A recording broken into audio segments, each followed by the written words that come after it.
Bismillah, Assalamualaikum warahmatullahi wabarakatuh. Alhamdulillah, Allahumma shalli wa sallim ala nabiyina Muhammad. Baik rekan-rekan yang dirahmati Allah Subhanahu wa taala. Pada kesempatan kali ini saya akan menyambung video edukasi atau konten ya, manajemen atau bagaimana kita membangun sebuah tim. Ya, menyambung video saya sebelumnya adalah bagaimana cara kita mengelola tim dengan gaya kepemimpinan kita. Ya.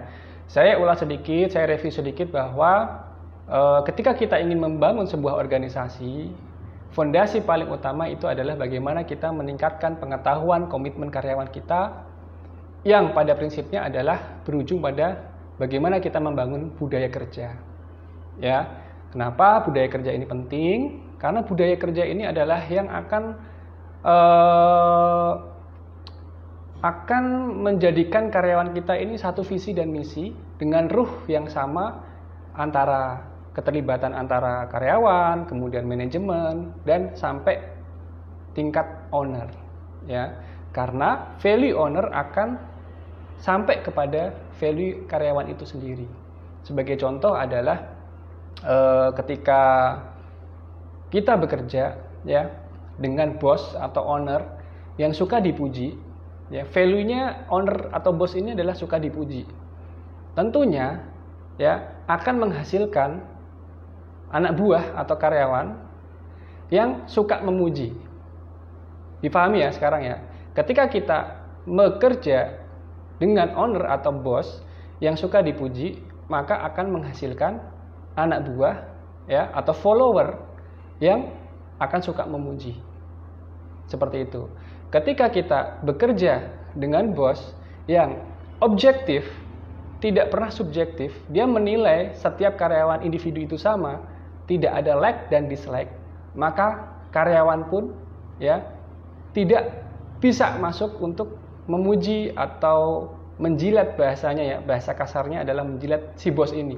Karena apa? Karena bos ini punya value objektif kepada para karyawan atau follower di dalam organisasinya. Value-nya adalah sifatnya adalah objektif.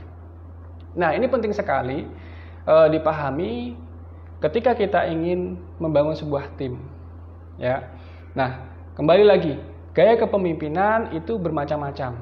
Ya, banyak teori ya, textbook, kemudian para pakar, ya, para mentor yang membagi-bagi gaya kepemimpinan itu berdasarkan aspek-aspek yang bisa dinilai. Nah, tapi di sini saya akan menjelaskan secara lebih teknis, ya. Di sisi manajerial itu ada top management, middle management, ya, kemudian level supervisi dan level employee, ya. Nah, di mana posisi yang paling sulit ini sebenarnya adalah posisi di middle management. Middle management itu adalah manajemen yang di tengah, jajaran para manajer, ya. Ini adalah posisi manajemen yang sulit. Kenapa? Karena para manajer ini, middle management ini harus bisa menerjemahkan perintah atau titah dari top management di sisi dalam arti di sini adalah direksi atau direktur, ya, kepada supervisor atau karyawan atau timnya. Ya, di mana sebuah kebijakan yang turun itu biasanya terkadang pro, terkadang kontra. Nah, sifat di sini adalah sifat middle management di sini adalah harus punya sifat sebagai ya bumper ketika suatu kebijakan yang dikeluarkan itu adalah kebijakan yang kontra dengan keinginan karyawan atau keinginan tim kita. Ya, kita harus bisa meredam. Artinya bisa mengayomi.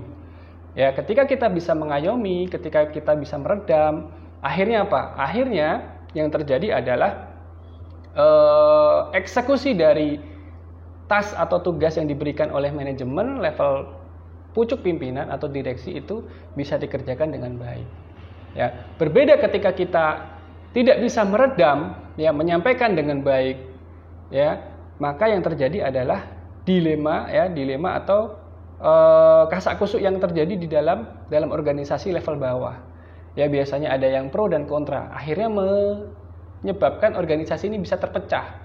Ada golongan A dan golongan B. Nah, ini yang tidak mau kita inginkan, ya, tidak ingin kita inginkan di dalam sebuah organisasi adalah terpecahnya antara dua kelompok yang pro dan kontra dari manajemen.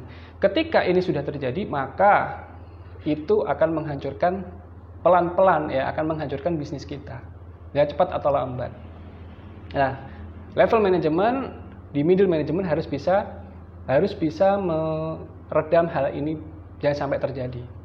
Nah, gaya kepemimpinan yang bisa kita pakai adalah yang pertama adalah gaya kepemimpinan yang partisipatif. Ya, gaya kepemimpinan partisipatif ini sangatlah disarankan kepada para middle management. Kenapa? Karena anak buah yang ada di bawah kita itu tidak merasa ditekan. Ya, ketika ada sebuah tugas, ketika ada pekerjaan yang baru, ya kita coba partisipatif lah. Ya, kita harus berpartisipasi untuk merangkul tim kita untuk mengerjakan bersama-sama. Nah, tentunya setelah itu bisa berjalan dengan baik, baru kita lepas. Ya, seperti itu. Jangan langsung otoriter. Ya, kebalikan dari partisipatif. Gaya kepemimpinan yang otoriter ini adalah gaya kepemimpinan bukan leader sebenarnya, tapi lebih ke arah manajer atau bos. Ya, otoriter sekali. Ya, di mana kita ketahui bahwa otoriter itu mau nggak mau ya, bisa nggak bisa harus dikerjakan. Nah, ini tidak akan disukai oleh anak buah kita atau karyawan kita. Kenapa? Contoh misalkan dari direksi memberikan tugas kepada middle management untuk mengerjakan proyek baru, di mana ternyata anak buah kita ya yang mengerjakan tugas itu belum memahami sepenuhnya. Tetapi di level manager kita memaksakan itu. Ya, memaksakan ini ada tugas A, B, C, D, E ya, kalian harus kerjakan, mau nggak mau harus selesai. Tanpa memahami kesulitan yang terjadi di lapangan. Contoh misalkan, ini sering saya analogikan seperti ini. Ketika kita ada event tertentu atau kita ada proyek tertentu, proyek itu saya ibaratkan sebuah lahan. Ya, lahan, misalkan kita punya lahan 1 hektar. Disuruh menanam padi di lahan 1 hektar itu. Dalam waktu 1 minggu harus selesai. Tapi kesulitan di lapangan adalah kita butuh perlengkapan, ya, butuh peralatan untuk bagaimana cara menanam padi dalam waktu 1 minggu dengan lahan 1 hektar. Nah, manajemen mau nggak mau harus memfasilitasi itu, entah itu traktor, ya, bibitnya, kemudian karyawan jumlahnya harus sesuai dengan lahan yang kita akan garap, ya. Tetapi yang diberikan itu hanya cangkul saja. Kira-kira bisa untuk menyelesaikan lahan 1 hektar ini dalam waktu 1 minggu? Tentu tidak. Nah, ini kesulitan di lapangan. Manajemen di level manager itu harus bisa merangkul kesulitan ini. Ya, jangan menggunakan gaya kepemimpinan otoriter. Silahkan kerjakan. Saya nggak mau tahu bagaimana caranya ini harus selesai. Padahal SDM-nya nggak mencukupi, ya, kemudian peralatannya, perlengkapannya nggak mencukupi. Jangan dipaksakan sampai harus selesai. Nah, gaya kepemimpinan ini pasti akan bermasalah. Ya, 100% akan bermasalah otoriter ini. Kecuali mungkin di aparatur negara ya. Mungkin gaya kepemimpinan otoriter sangat cocok ya. Mau nggak mau harus selesai ya. Kemudian gaya kepemimpinan yang ketiga itu bisa saya sebutkan adalah gaya kepemimpinan delegatif. Ya, delegatif ini ketika kita punya tugas ya, kita mendelegasikan tugas itu kepada tim kita. Nah, gaya kepemimpinan ini cocok ketika tim kita memang sudah mampu untuk melakukan itu. Ya. Tapi ketika tim kita memang tidak mampu untuk melakukan itu, pakailah gaya kepemimpinan partisipatif. Kalau tim kita sudah mampu melakukan itu, pakailah gaya kepemimpinan delegatif. Ya. Jangan menggunakan gaya kepemimpinan otoriter. Hindari gaya kepemimpinan itu di dalam sebuah organisasi, apalagi yang berhubungannya dengan manusia. Ya, kecuali Anda itu seorang raja, pakailah gaya kepemimpinan otoriter, silahkan. Ya, mendelegasikan tugas kepada tim di mana tim itu merasa bisa, ya kita akan delegasikan. Gaya kepemimpinan delegatif ini sangat cocok sekali, ya, memberikan peluang bagi para karyawan atau tim kita untuk berkembang. Ya, karena senang ya. Pada prinsipnya karyawan itu kalau diberikan tugas itu seharusnya senang. Karena apa? Karena dia dipercaya. Ya, Bukan kalau dikasihkan tugas dia malah nggak suka. Ya, seharusnya karyawan ketika dikasih tugas itu dia harusnya suka karena dipercaya. Lalu gaya kepemimpinan seperti apa yang cocok saya terapkan? Jawabannya adalah gaya kepemimpinan situasional. Ya, gaya kepemimpinan situasional ini jadi merangkum dari 3 gaya kepemimpinan tadi. Ya, kapan saya harus memakai gaya kepemimpinan partisipatif, kapan saya harus memakai gaya kepemimpinan delegatif, kapan saya harus memakai gaya kepemimpinan otoriter. Ya, otoriter ini sangat diperlukan, boleh dipakai ya ketika memang karyawan ini dengan level kompetensinya bisa, tapi nggak ada kemauan untuk bekerja, maka kita harus otoriter, harus kita push. Ya, tapi tentunya diimbangi dengan partisipatif untuk start di awal. Nah, gaya kepemimpinan yang keempat ini adalah gaya kepemimpinan situasional. Ini harus dimiliki oleh setiap leader, ya.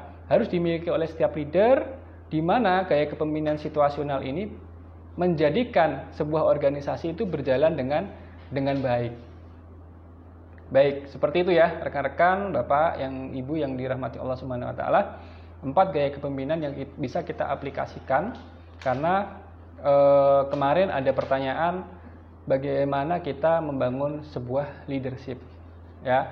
Namun perlu diketahui bahwa kita itu punya watak karakter kepemimpinan yang sudah bawaan dari lahir. Atau kalau kita belajar tentang value, mindset, itu ada fixed mindset, kemudian ada growth mindset. Ada mindset yang sudah tertanam di situ, kemudian ada mindset yang sudah tidak bisa dirubah. Tapi ada mindset juga yang bisa dibangun. Nah, sama halnya dengan gaya kepemimpinan. Kita lebih condong kemana? Ya, ketika kita sudah lebih condong ke otoriter, maka kita harus bisa merangkul tim manajer atau tim leader yang mempunyai gaya kepemimpinan partisipatif ataupun mungkin situasional. Jangan paksakan diri kita ketika memang kita tidak mampu untuk mengelola sebuah tim. Ya. Mungkin itu yang bisa saya sampaikan. Semoga bermanfaat. Terima kasih. Wassalamualaikum warahmatullahi wabarakatuh.